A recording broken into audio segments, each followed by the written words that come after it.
city code, think you need a coat, but you really need a vest. Speak on if you bless, I'm coming for your heart like skeeting on your chest. Speaker need a technician, never deaf. Tell him live and let listen, never deaf. There's too many signs, I'ma get it. On the road to success, find a living limit, pushing limit, pepper chicken. This is Saba, I am music. The culture of Chicago music, let's see. I think it's kinda, all of this shit is similar.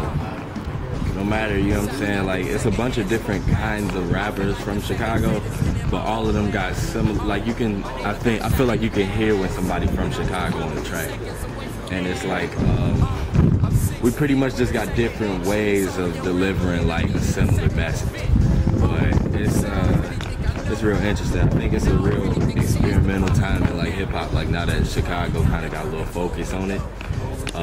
It's like a bunch of different styles kind of all combined, like the drill scene, like the old like tongue twist shit, like all of that shit coming back, and there's like a bunch of like focus on it.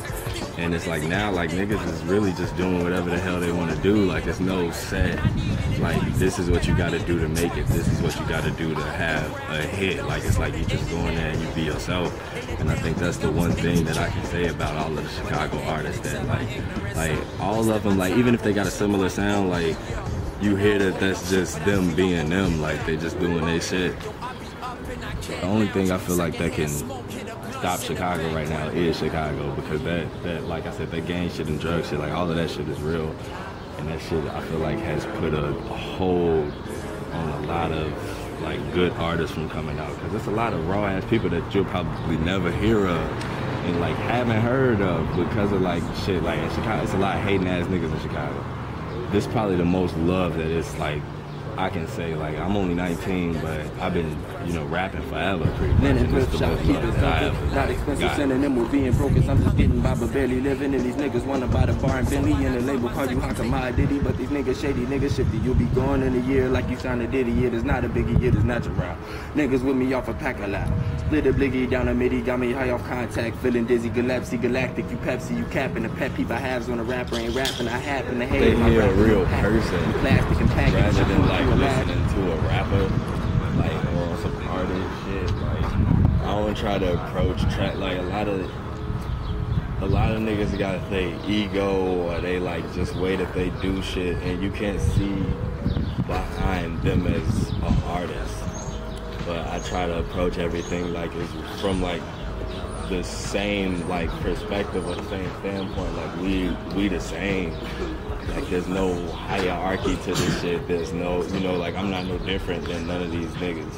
It's just a matter of how I deliver this shit. It's just I try to put as much as of my real life into this shit, like on some 101 shit. And yeah, like when I drop my next tape, like even like with like the newer shit that I'm doing, like 401k is damn near some trap shit, but it's like most of the shit that I'm saying is just real shit. And it's like I know a lot of rappers like think that shit about themselves, like yeah man, I don't be saying nothing but real shit. But it's like it's just like I be trying to just give who I am as a person off in a song. Like I'm not no like hard to access type of nigga. Like I'm just right here as hell. Like, and of course that come with, you know, like the more notoriety and shit I get, that shit may become harder. You know, I may be more like less accessible, but I'm accessible as hell, and I want my music to be the same way. Like just some shit for everybody to really fuck with. It just got bright as some shit that really we dropped the tape called Jimmy, but Jimmy was the niggas who kind of made Pivot happen. Jimmy and my big brother Joseph, but all us was pretty much like, you know, like 2011, 2012 and shit. Like we've been making music forever. Like I started recording when I was 9, but like around 2011 we came with the plan, and we was like, these the guys, this what it's gonna be, this what's gonna change. And Pivot, you know, one step at a time type shit. And it was just trying to, like, the whole point of Pivot was we had to stay like positive throughout all of it. just a lot of bullshit. Like I said, like being where we from, like we gonna have to phase and pivot was just a way to get past that shit for all of us. So it was like one of the that's one of the like main things that we tried to bring. Like just like even if we wanted to spit on some trap shit, if we wanted to even do some shit, just to do it different. But pivot, I think that's what got us all where we at. And not that we even got somewhere yet, but we got way further than we were in 2011. So it's all, you know, it's all slow motion, but that shit is, you know what I'm saying, that shit is happening nonetheless, even if it's slow motion. But yeah, like this pivot shit, like that's what I make when I perform. That's what I make the crowd say. I make the crowd say pivot, like fuck remembering me, remember that shit, cause that's the shit, like that's like that's the realest thing that I can like leave a crowd with. Cause that I feel like represent all of us like in a positive light.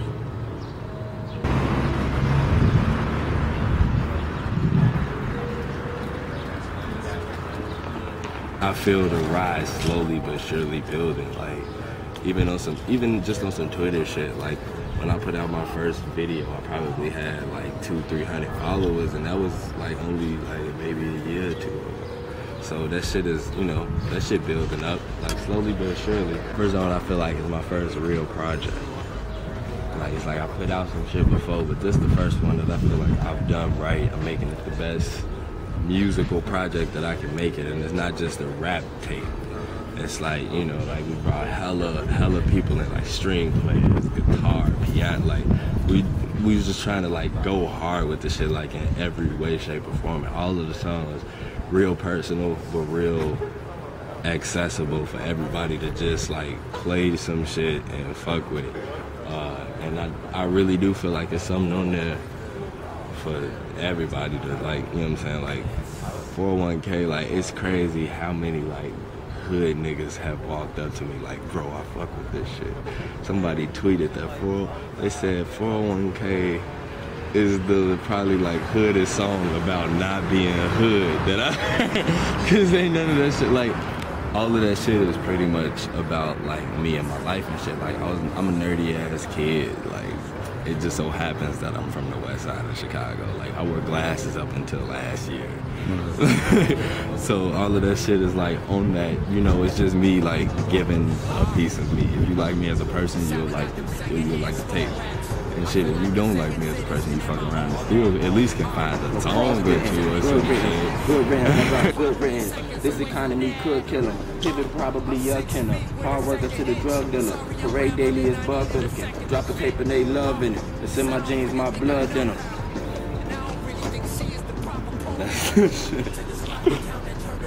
That's on some shit called West that I did with this kid from Chicago. His name Ben Earl Turner. That shit's out.